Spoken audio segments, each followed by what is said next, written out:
Hello everybody, good afternoon to all of you. तो बेटा काफ़ी लंबे समय के बाद आज आप लोगों की क्लास फिर से स्टार्ट हो रही है और आज का जो क्लास स्टार्ट हो रहा है वो जहाँ तक हम पढ़ाकर छोड़े थे उसके आगे से स्टार्ट करेंगे। तो क्लास स्टार्ट करने से पहले हमने सोचा कि थोड़ा एक बार सिलेबस पे डिस्कस कर लिया जाए और आप लोगों से शेयर कर लिया जाए सिलेबस में क्या हम लोगों ने पढ़ लिया है और क्या अभी बचा हुआ है और जो रेस्ट बचा हुआ है उसको हम लोग किस प्रकार से पढ़ेंगे, राइट। तो अब तक बेटा जो सिलेबस में हम लोगों ने स्टडी किया, जहाँ तक मैं रिकॉल कर पा रहा हूँ, तो चैप्टर 1 जो आप लोगों का था वह था रियल नंबर। चैप्टर 2 जो था, चैप्टर 1 जो था आपका बेटा रियल नंबर था। चैप्टर 2 आपका लीनियर इक्वेशन इन 2 वेरिएबल था, sorry linear equation in 1 variable, 2 हम गलत बोल दिए। 2 आपका लीनियर इक्वेशन इन 1 वेरिएबल था। 3 आपका था क्वाड्रिलेटरल। 4th आपका जो था वह था थर्ड जो था अंडरस्टैंडिंग क्वाड्रिलेटरल था, जिसको क्वाड्रिलेटरल भी कह सकते हैं। और जो 4th था वो था प्रैक्टिकल ज्योमेट्री। और 5 जो था बेटा आपका चैप्टर नंबर 5 वो आपका था डाटा हैंडलिंग, जिसको हमने नहीं पढ़ाया, उसको अभी हमने छोड़ रखा है। 6 चैप्टर जो था cube and square and square roots था। 7 chapter cube and cube roots था। और 8 चैप्टर जो था आपका वो था कंपेयरिंग क्वांटिटी। तो इतना सिलेबस हम लोगों ने कवर कर लिया है। अब जो रेस्ट सिलेबस है बेटा उसको हमने 2 पार्ट्स में डिवाइड कर लिया है। अब देखेंगे जो ये फेज 1 वाला पार्ट है इसको हम लोग पहले पढ़ेंगे और फेज 2 वाला पार्ट जो है उसको हम लोग इसके बाद में पढ़ेंगे। तो ये जो फेज 1 में क्या क्या है देखिए, एक है अलजेब्रिक एक्सप्रेशन एंड आइडेंटिटीज, उसके बाद में दूसरा है exponents and powers, and 3rd topic जो है वो आपका है फैक्टराइजेशन। देन फर्स्ट टॉपिक है algebraic expression and identities, 2nd topic is exponents and powers, and third topic is factorization. And in phase 2 में हम लोग देखते हैं तो जो हमारा फर्स्ट टॉपिक होगा डाटा हैंडलिंग।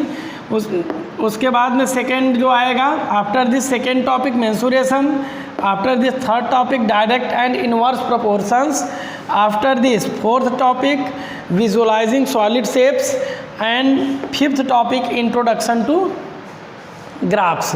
तो इतनी चीज़ों को आप लोगों को पढ़ाना है, जिसको हमने इतने पार्ट में डिवाइड कर लिया है। टोटल 8 चैप्टर हैं। इन 2 चैप्टर्स में बहुत ज़्यादा कुछ नहीं रखा है, सब 2-2 दिन के 2-2 वर्किंग डेज के 2 वर्किंग डेज के चैप्टर हैं। इसमें केवल आप लोगों को इंट्रोडक्शन कराना है।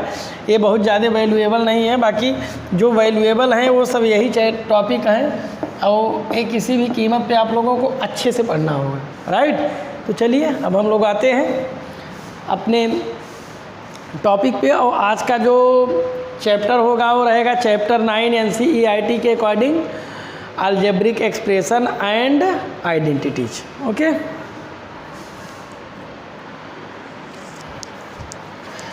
तो बेटा आज जो आप लोगों का चैप्टर है वह है अलजेब्रिक एक्सप्रेशन एंड आइडेंटिटीज। तो then first of all we try to know that what is algebraic expression and identities. तो पहले हम लोग यह जानने का प्रयास करेंगे कि अलजेब्रिक एक्सप्रेशन क्या है और उसकी आइडेंटिटीज़ क्या है। तो आइडेंटिटी का मतलब होता है, दूसरे वर्ड में आप लोग प्रॉपर्टीज़ भी समझ सकते हैं। तो पहले हम लोग इसको देखेंगे, फिर उसके बाद इसको समझेंगे। तो आइडेंटिटीज आप लोग बहुत यूज भी करते हैं, अभी भी यूज करते हैं, बट आप लोगों को पता नहीं हो सकता हो, क्लेरिफाई आइडेंटिफाई नहीं कर पा रहे हो कि इसी को आइडेंटिटी कहते हैं। जैसे a+b का whole square, a³ + b³ a+b का होल क्यूब, सब क्या है? ये सब आइडेंटिटीज़ ही हैं। ये सब क्या है? आइडेंटिटीज ही है। और कुछ और भी आइडेंटिटीज हैं तो उनको आने पर बता दिया जाएगा। तो पहले हम लोग देखते हैं कि अलजेब्रिक एक्सप्रेशन क्या है।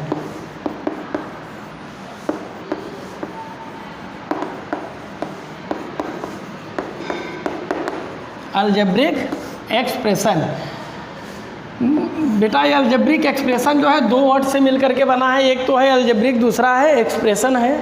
तो एक है अलजेब्रिक, जो फर्स्ट है अलजेब्री वर्ड जो है अलजेब्रा से बना हुआ है। और अलजेब्रा क्या है, अलजेब्रा के आप लोग क्लास 6 से ही पढ़ते आ रहे हैं, तो जैसा कि जानते होंगे हम थोड़ा सा इंट्रोड्यूस करा दे रहे हैं। अलजेब्रा मैथमेटिक की वह ब्रांच है जिसमें हम लोग नंबर एंड वेरिएबल दोनों का यूज एक साथ करते हैं, और combination of number and variable is called algebra.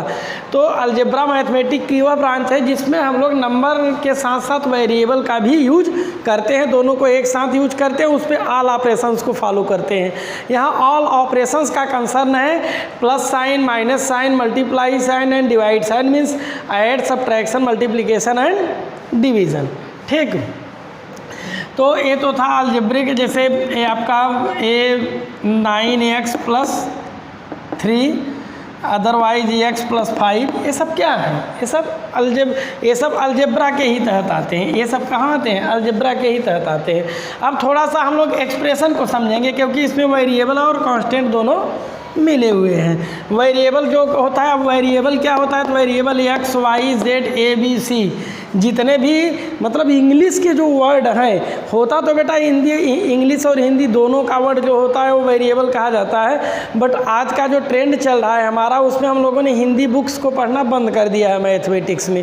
अब इवन अब जो हिंदी बुक, वो हिंदी में बुक जो पब्लिश हो रही है मैथमेटिक्स की, वहाँ पर भी वेरिएबल की जगह पर एक क ख ग घ यूज नहीं कर रहे हैं, बल्कि x, y, z ही यूज कर रहे हैं। जबकि वेरिएबल में आपका x, y, z, क ख घ दोनों आता है, ये दोनों चीज़ें आती हैं। बट ट्रेंड में न होने के कारण इसका यूज आप लोग कम देखते हैं, जबकि इसका यूज हम लोग ज़्यादा करते हैं। तो ये वेरिएबल है, वेरिएबल जो है वेरी वर्ड से मिलकर बना हुआ है, और वेरी का मतलब ही होता है चेंज हो जाना, बदल जाना, राइट। तो वेरिएबल एक ऐसा पक्ष है जिसमें time to time value change होती उसकी जाती, अलग अलग डिजिट के लिए अलग अलग उसकी वैल्यू आती है, इसलिए इसको वेरिएबल कहा जाता है। और जो आपका दूसरा वेरिएबल के बाद क्या होता है, कांस्टेंट होता है। तो कांस्टेंट जो होता है 1, 2, 3, 1, 2, 3 ये भी होता है बेटा।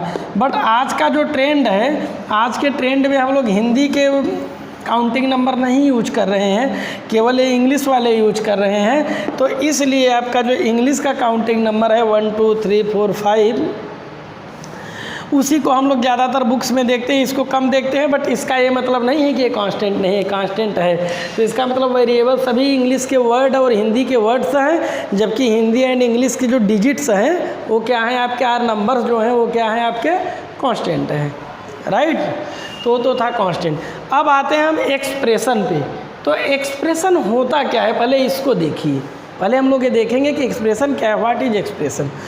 तो एक्सप्रेशन के लिए बेटा यह कहा जाता है कि जो वेरिएबल एंड कांस्टेंट को मिलाने पर, वेरिएबल एंड कांस्टेंट को मिलाने पर जो बनता है, जो वेरिएबल और कांस्टेंट को मिलाने पर जो बनता है उसको टर्म बोला जाता है। उसको क्या बोला जाता है, पहले टर्म बोला जाता है।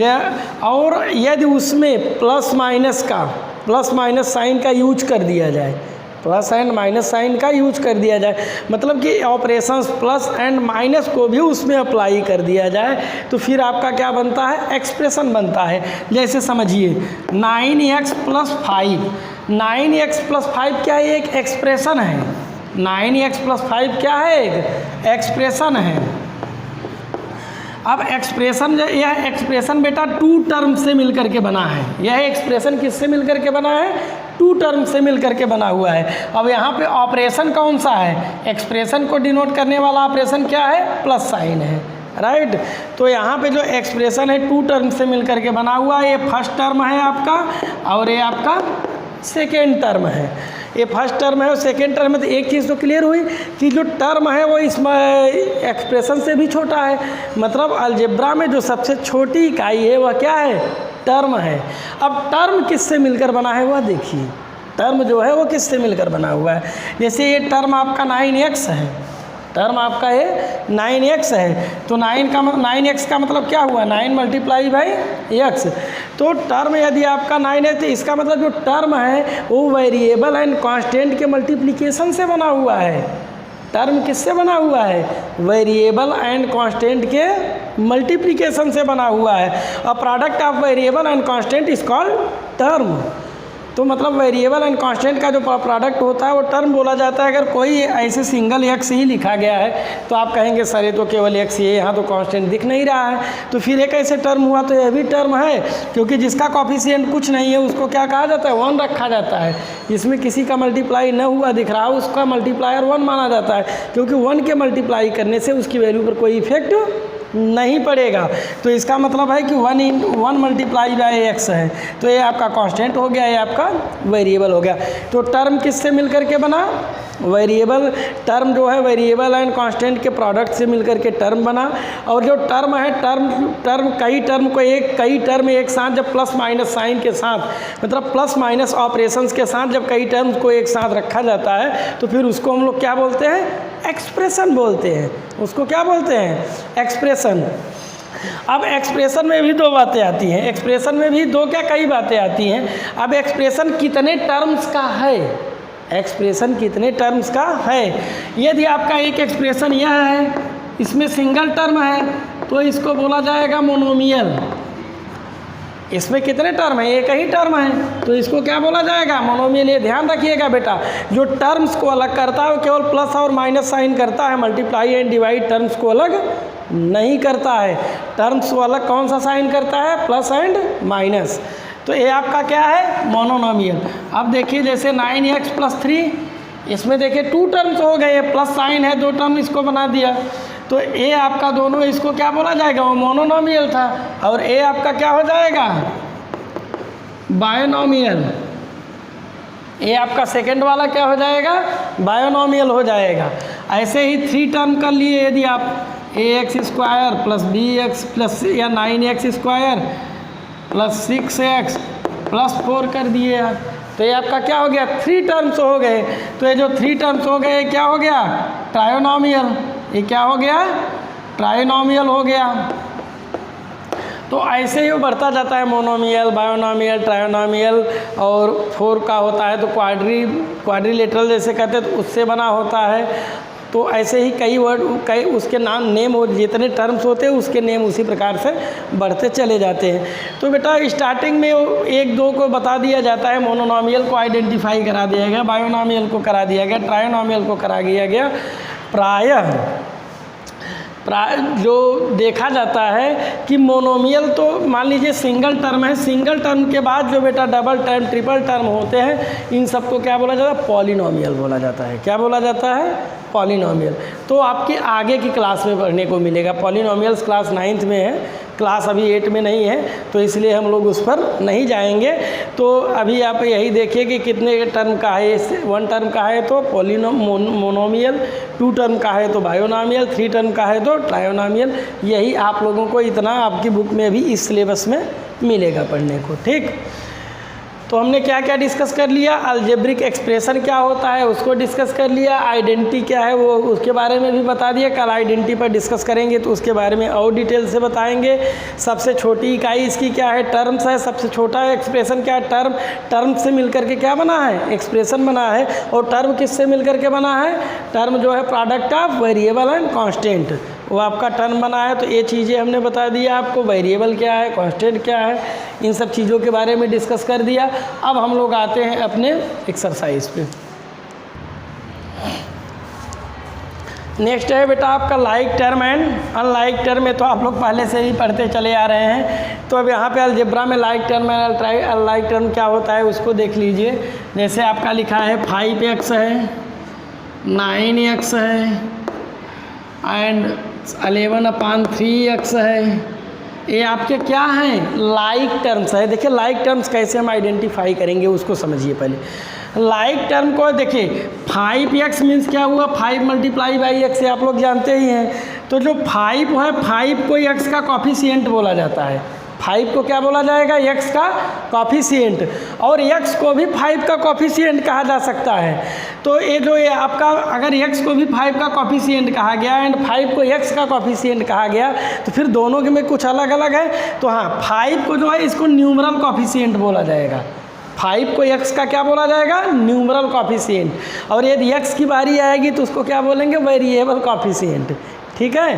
तो फिलहाल ऐसा नहीं, केवल आप लोगों को इतना ही जानना है बहुत ज़्यादा इसके बारे में नहीं कि 5 जो है वह x का क्या बोला जाएगा, कॉफिशिएंट बोला जाएगा। 5x का कॉफिशिएंट वह होता है जिसका वेरिएबल में मल्टीप्लाई हुआ रहता है, और इसको सही पूछा जाए तो इसको न्यूमरल कॉफिशिएंट बोला जाता है। आपकी बुक में दिया भी गया होगा, NCERT में आप लोग देखेंगे तो वहाँ दिया गया होगा, इसको न्यूमरल कॉफिशिएंट बोलते हैं। तो अब हम लोग डिस्कस कर रहे थे लाइक टर्म्स के बारे में। तो लाइक टर्म्स क्या होता है उसको देखिए। लाइक टर्म्स बेटा व्हाट होता है, लाइक टर्म्स को आइडेंटिफाई कैसे करेंगे। तो लाइक टर्म को आइडेंटिफाई करने का एक तरीका है, पहले हम देखें कि वेरिएबल सेम होना चाहिए। वेरिएबल क्या होना चाहिए, सेम होना चाहिए। फर्स्ट कंडीशन फर्स्ट क्या है, सेम वेरिएबल। कंडीशन फर्स्ट आपकी क्या है, सेम वेरिएबल सेम होना चाहिए। एंड कंडीशन सेकेंड क्या है, कंडीशन सेकेंड में है exponent of variable is always equal. Exponent of variable is always equal. तो मतलब वेरिएबल भी सेम होना चाहिए एंड वेरिएबल की एक्सपोनेंट भी सेम होनी चाहिए। अब देखिए तो इन सब में वेरिएबल सेम है, x ही x है, और उनका एक्सपोनेंट भी सब जगह सेम है, सिंगल ही है, राइट। तो वेरिएबल भी सेम है और उनका एक्सपोनेंट भी सेम है। उसका कॉफिशिएंट कुछ भी हो वह मैटर नहीं करता है, बट उसका एक्सपोनेंट एंड वेरिएबल दो के दोनों सेम होने चाहिए, राइट। तो ये आपका क्या हो गया, लाइक हो गया। आप जैसे देखिए एक है x 3x है और दूसरा है x²। तो ये दोनों लाइक टर्म्स नहीं हैं। ये दोनों लाइक टर्म्स इसलिए नहीं है क्योंकि वेरिएबल तो यहाँ पर सेम है बट एक्सपोनेंट सेम नहीं है। इसका एक्सपोनेंट 2 है तो इसका एक्सपोनेंट 1 है। जब ये दोनों एक्सपोनेंट डिफरेंट हो गए तो फिर ये लाइक नहीं हुए।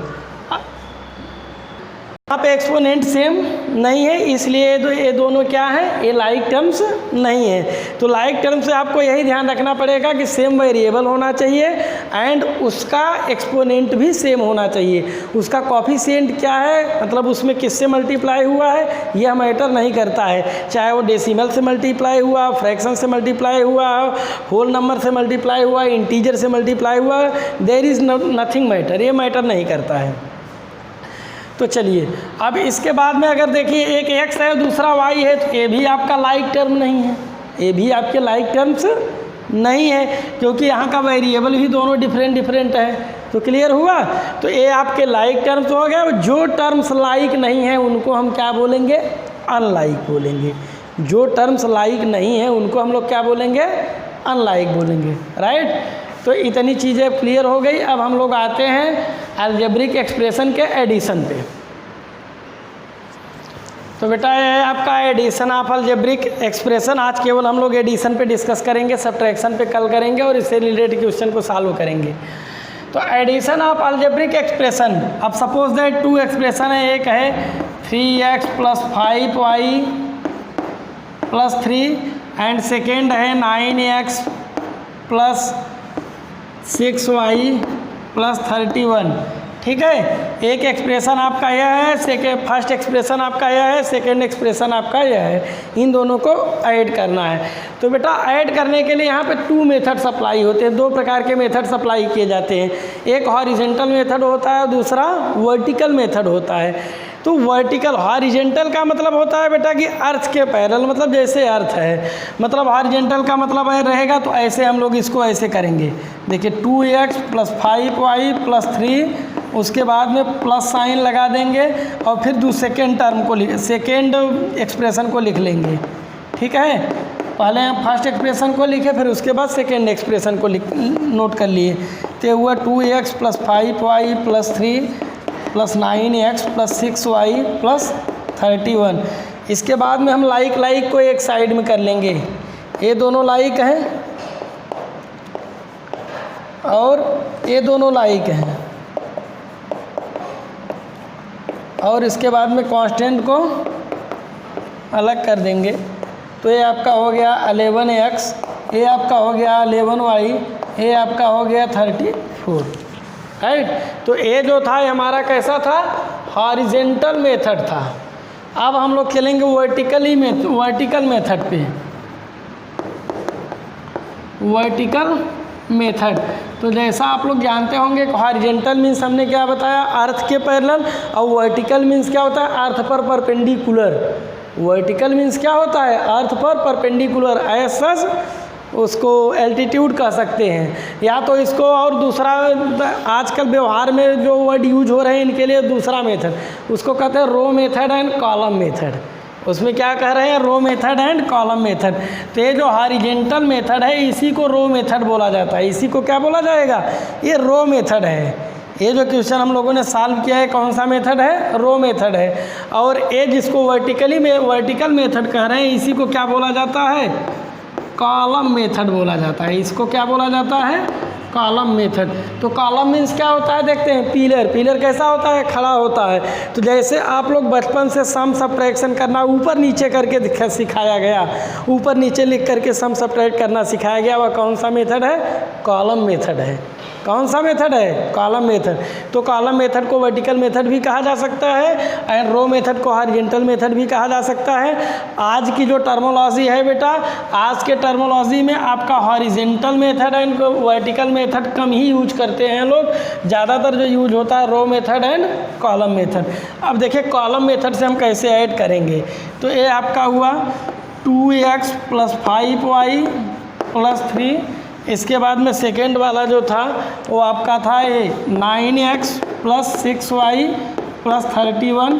बस आपको नोट करते समय इन बातों का ध्यान रखना पड़ेगा कि x के नीचे x वाले टर्म्स आएँ, y के नीचे y वाले टर्म्स आएँ, और z हो तो z के नीचे z वाले टर्म्स आएँ, अदरवाइज कांस्टेंट हो तो कांस्टेंट के नीचे कांस्टेंट वाले टर्म्स आएँ। तो ये आपका हो गया 11x, ये आपका हो गया 11y, ये आपका हो गया 34। तो आंसर सब जगह से सेम आएगा।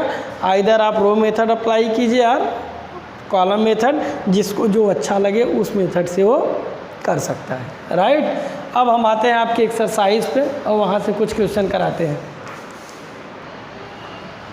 तो बेटा क्वेश्चन नंबर 1 का फर्स्ट पार्ट हम बता दे रहे हैं, NCERT के अकॉर्डिंग आपका एक्सरसाइज 9.1 है। तो कह रहे हैं आइडेंटिफाई मीन्स पहचान करना है, किसके, टर्म्स की। किसको पहचानना है, टर्म्स को। और भी किसी को पहचानना है तो हाँ देखिए देयर कॉफिशिएंट।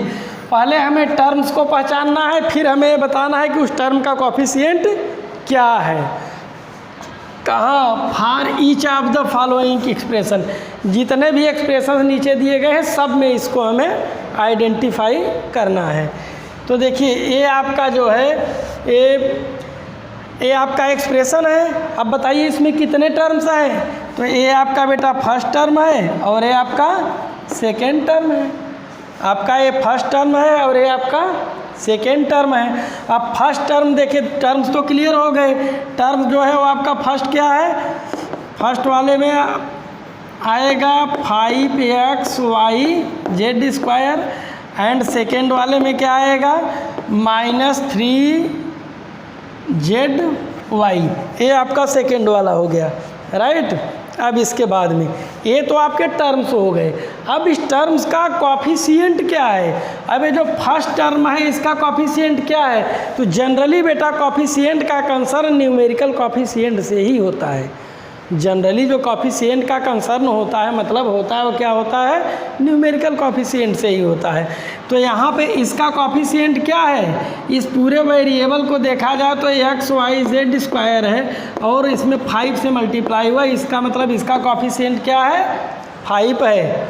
इसका कॉफिशिएंट क्या है, 5 है। वैसे ही नीचे वाले में, इस नीचे वाले का कॉफिशिएंट क्या है, -3 है। ये क्या है, क्योंकि ये -3 × z × है, तो इसका वो कॉफिशिएंट क्या है, -3 है।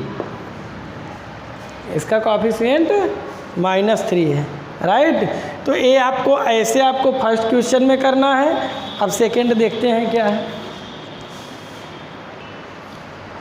तो बेटा क्वेश्चन नंबर फर्स्ट वाला आपका हो गया एंड सेकेंड वाले में आपको ये बताना है कौन सा मोनोमियल है, कौन सा बायोनॉमियल है, कौन सा ट्रायोनॉमियल है और कौन सा पॉलिनॉमियल है। तो पॉलिनोमियल तो बेटा वैसे टू एक्सप्रेशन जो टू टर्म्स का होता है, 2 आर मोर देन 2 टर्म्स वाले ही पॉलिनोमियल बोले जाते हैं। बट अभी आपके सिलेबस में आपको यह जानना है कि 3 से ज़्यादा जो रहेगा उसको आप लोग क्या कहेंगे, पॉलिनोमियल। आगे चल करके उसका दायरा जो होता है चेंज हो जाता है। तो फिलहाल अभी जो आपके सिलेबस में दिया गया है उसको आपको स्टडी करना है। तो आगे चल कर पॉलिनोमियल सबको कह दिया जाता है, पॉलिनोमियल सबको कह दिया जाता है। तो अभी आपको केवल यही बताना है, monomial means single term, double term को बायोनोमियल, 3 टर्म्स है तो ट्रायोनोमियल, 3 टर्म से ज़्यादा हैं किसी में तो क्या हो गया, पॉलिनोमियल, राइट। और कोई भी कांस्टेंट वर्ड लिखा गया है, कोई भी कांस्टेंट है, जैसे 5 ही लिखा गया है और 100 लिखा गया है, तो ए आपका क्या बोला जाएगा, ए आपका मोनोमियल बोला जाएगा। क्योंकि 5 का मतलब ही है कि 5 multiply by x to the power 0, x to the power 0, x का एक्सपोनेंट 0 हो जाएगा तो इसकी वैल्यू 1 हो जाएगी, तब ये 5 × 5 से 5 हुआ होगा, राइट। तो इसका मतलब है ये ऐसा पॉलिनोमियल रहा होगा, तो इसको हम लोग क्या बोलेंगे, मोनोमियल। अगर कोई भी कांस्टेंट और लिखा गया है तो उसको क्या बोलेंगे, मोनोमियल, राइट। तो आपका क्वेश्चन नंबर 2 है। अब हम क्वेश्चन नंबर 3 में एक बता दे रहे हैं, फर्स्ट पार्ट को लिए हैं उसको हम बता रहे हैं, उसके बाद आप लोगों को करना है। इसमें इन्होंने कहा ऐड द फॉलोइंग, ये जो नीचे दिए गए इनको क्या करना है, ऐड करना है। अब देखिए हम रो मेथड से करेंगे, तो a minus b, b minus c plus b c minus c a, हमने उसको गलत बोल दिया, a b minus b c था और ये b c minus c a है and plus c a minus a b है, ठीक है। तो ए आपका जब हम लोगों ने ब्रैकेट को रिमूव किया तो ए आपका इतना हो गया। अब देखिए, अब जब इतना हो गया बेटा तो ए बी यहाँ प्लस साइन के साथ है, यहाँ पर माइनस साइन के साथ है, कैंसिल हो गया। बी सी यहाँ minus sign plus sign cancel, c a यहाँ माइनस साइन प्लस साइन हो क्या हो गया, कैंसिल। ये आपका क्या आ गया, 0 आ गया। तो ये कौन सा मेथड था, रो मेथड था।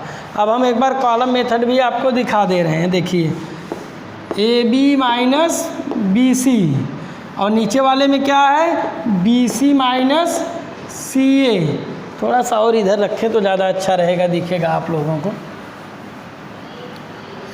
चलिए इसको रेस कर देते हैं। रो मेथड जो है बेटा, रो मेथड को हम लोग रेस कर लेते हैं। अब देखिए यहीं पे कॉलम मेथड देखते हैं, कॉलम मेथड क्या है। तो कॉलम मेथड में क्या करेंगे, पहले a b minus b c, उसके बाद नीचे वाले में क्या करेंगे, B c minus c a है तो यहाँ बी सी माइनस सी ए। जो नहीं मिल रहा है उसको साइड में रख देंगे। यदि किसी का किसी के साथ लाइक टर्म्स नहीं मिल रहा है तो उसको क्या कर देंगे, साइड में अलग से लिख देंगे। इसके बाद नीचे वाले में क्या है, सी ए है, तो सी ए तो यहाँ पे है, हमने राइट कर दिया। उसके बाद ए बी है, तो देखिए ए बी यहाँ पे दिया गया है, तो ए बी माइनस साइन के साथ है तो हम लोग ये माइनस ए बी यहाँ रखेंगे, ठीक है। इसके बाद ऐसे कर देंगे, जब इनको ऐड करेंगे तो देखिए ए और ए 0 हो जाएगा, इधर से ए वाला इधर से ए वाला। और वैसे आप लोग जो करेंगे 0 ए बी करें, ऐसे लिखेंगे 0 ए बी, ऐसे हमारी तरह कट नहीं करेंगे। ये तो हमने वैसे दिखा दिया कि ऐसे कट हो रहा है, आप लोग कट नहीं करेंगे, ठीक है। जब प्रोसेस को फॉलो कर रहे हैं तो हम लोग कट नहीं करेंगे। इसको 0 × ए बी कर देंगे और इसको 0 × बी सी कर देंगे, ऐसे कर लीजिए नहीं तो न क्लियर हो रहा हो, प्लस 0 × सी ए कर लीजिएगा तो सबके सब क्या हो जाएंगे, 0, राइट। तो ये आपका क्या हो गया, आंसर हो गया। इसका वहाँ भी 0 आया था और यहाँ भी आंसर क्या आ गया, 0 आ गया। तो इस प्रकार बेटा ये एक्सरसाइज के जो ऐड वाले क्वेश्चन थे वो सब हो गए। अब हमको आपको HW दे रहे हैं, वो HW है question number 1, question number 2, question number 3। ये तो NCERT के अकॉर्डिंग है। आप लोग RS अग्रवाल में भी अलजेब्रिक एक्सप्रेशन का टॉपिक स्टार्ट कर देंगे और वहाँ से जितने भी एडिशन के क्वेश्चन हैं प्लस उसको भी कर लेंगे, राइट। तो दैट्स ऑल बेटा, यहीं पे आज की क्लास ओवर होती है। कल सब्ट्रैक्शन पे डिस्कस करेंगे, मल्टीप्लिकेशन पे डिस्कस करेंगे, इसके बाद क्लास को कंटिन्यू करेंगे। Okay, thanks.